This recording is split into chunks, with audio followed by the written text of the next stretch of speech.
Gutom ako. Dito kaya ako ng tulog kasi wala si tita. Ito sa labas ng pumalitis.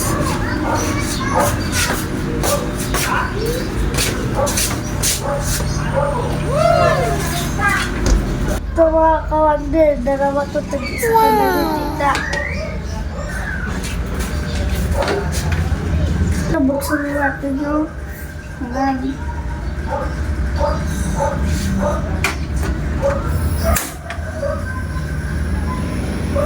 Ganyan ba yung tita nyo? Masyadong malitis. Ano kaya ito? Ay! Tira pala ito na mantika sa pritong manok kaganisa. Tiga na lang natin ng unti.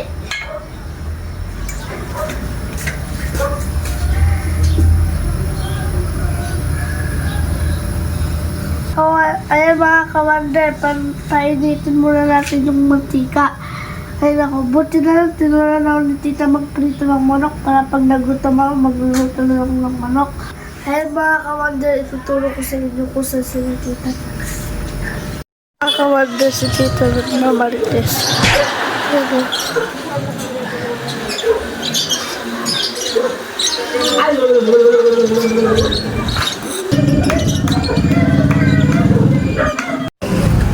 Tita talaga, pagkatapos magbalites, magpipil ko na naman. Kaya dahil mainit yung mantika, iluluto natin yung pritong manok.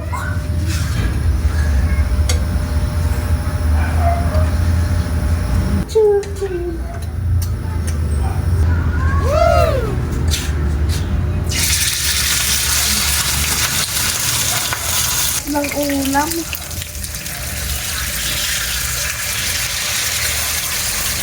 Hanggang lahat natin yung kaldero kung nagkapagsahin na si tita.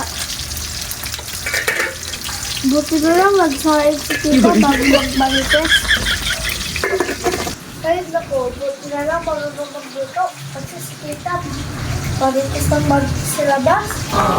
Anong oras na oh? Hanggang pa rin sa labas, nagmamalites.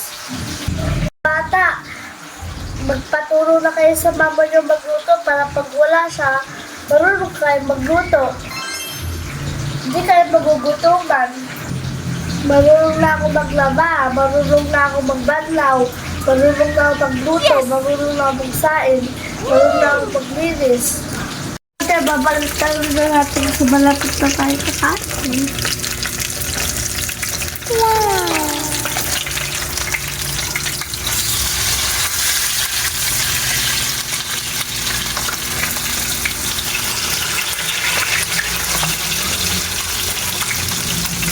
Ayun na, nabalik din natin.